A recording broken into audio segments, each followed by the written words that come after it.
Hello there, my name is Andrew, and I'm going to give a little presentation about spiders. So what defines a spider? A spider is an arachnid, which has 8 legs, an exoskeleton made of chitin, and a body that's fused into 2 sections, a head and an abdomen. And they also have 2 chelicerae with hypodermic fangs. The chelicerae are modified limbs that have the fangs at the end. And a spider is not an insect, although they also share the exoskeleton, but an insect has 3 parts, not 2. Ticks or mites, they're in the same group as spiders, but they are not a spider because they don't have certain mouth parts, they don't have certain characteristics of the anatomy and a few other things. And they're also not daddy long legs, which are these. They are called harvestmen, and they are a cousin of the spider, but they're not because they have just one body part, just the head. And this is a spider, which is a jumping spider in the family Salticidae. And so spiders can live in 2 places, on land or in trees where they make webs. There's also water spiders, but that's a little complicated, so I'm not going to go into it in this video. Terrestrial spiders are common, but the ones that make web, humans are more familiar with. Like if someone asks you to name a type of spider, most people will name one that makes a web. An example of a terrestrial spider is a wolf spider or a jumping spider. An example of one that makes webs are orb weavers and garden spiders. And where the spiders live influences what their body looks like. So all spiders have a head, abdomen, book lungs, which are lungs that's where the head and abdomen are fused on the bottom. They look like a little stack of books, that's why they call them book lungs. Spinnerets, which are modified organs on the back of the abdomen, which produce silk, which is actually liquid inside the body, and when it hits air it turns to a solid sticky material.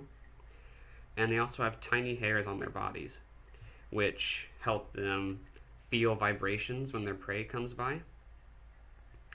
So web-making spiders have a larger, rounder abdomen. That's because they don't really have to move that much on their web. They just need to make quick, sudden movements and they need to come out and go back in. So they can store all their organs compiled together in a big sphere.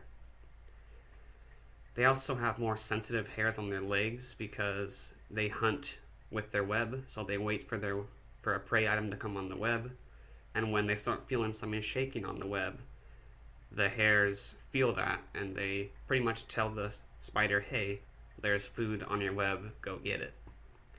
And their eyes are very simple because they've relied on their web for millions of years. So their eyes are just sensitive eyes. They just see if is it light or is it dark.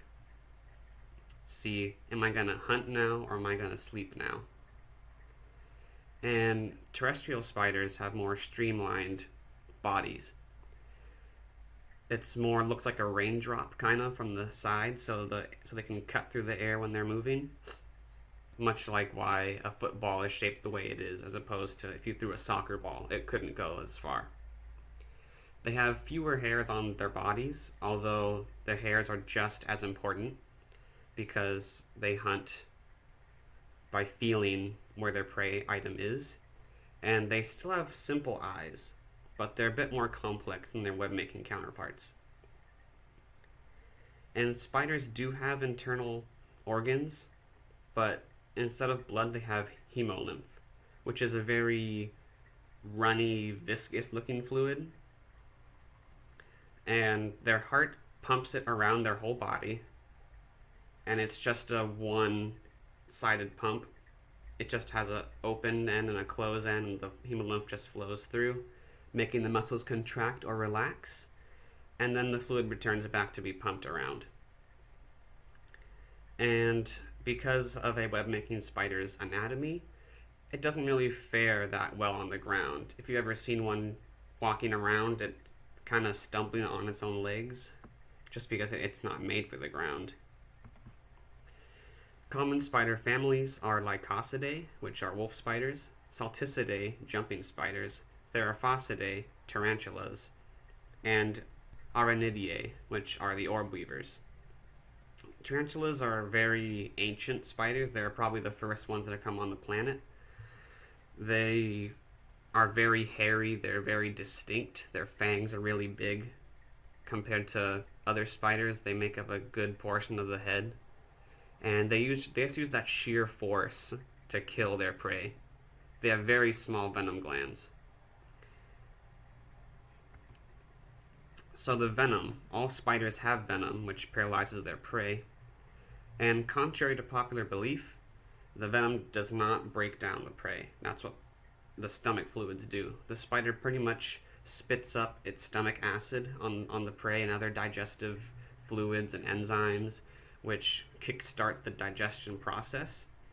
And then it has a straw-like mouth, which sucks up the goo and the remains of their prey. Now, most spider venom is harmless to humans just because we're so big compared to them. We have more surface area and volume. So the venom is very diluted in our body. But some spiders produce a really potent venom, which can overcome that barrier, like the black widow, the brown recluse, Sydney funnelweb, which can cause harm to humans and possibly death if we don't treat it well or in time. But most of that venom only affects the very young, very old, and the sick, because the immune system has either not started yet, is beginning to fail, or it's busy working on something else in that respective order. And most spiders are not very aggressive unless you try to handle them when they don't want to be handled, if you disturb their home, or if it's a mother with an egg sac and she wants to make sure that her baby's got a good chance of living. Most spiders, like the brown recluse, are they're reclusive. They don't want to be seen. That's why they always hide in a spot that you don't really look at, because they don't want to be bothered, because venom is very expensive in terms of energy. It takes a lot of energy to make enough venom to actually paralyze prey. So spiders are very interesting to me, and I believe that we should all learn from them. They can teach us many things, like patience, because they're waiting for their prey to come to them. They're also very sustainable, because they don't waste any food, and if they haven't eaten in a few days, they'll actually eat their own web, because it has a lot of protein in it. And they can also give us their venom, which we can create remedies for diseases and even things that are more mental than physical. There's been a few researchers for using recluse venom for, I believe it was cancer research or other things. And people fear spiders a lot, and that kind of offsets me a little bit, because they just see a spider, they've been conditioned to fear them. But if we just learn to understand them, they're actually pretty helpful to the ecosystem. They keep insect populations in check, so we can get crops, and they also get rid of pests like mosquitoes and flies. And if we understand them, we'll have a better knowledge of more creatures in our world. So if you had any questions that I didn't answer, feel free to post them in the comments, and I will try to get them as fast as I can. And could I improve? Did I do well? Did you enjoy my little presentation? Leave your comments down below, and don't forget to like and subscribe. Thanks for watching.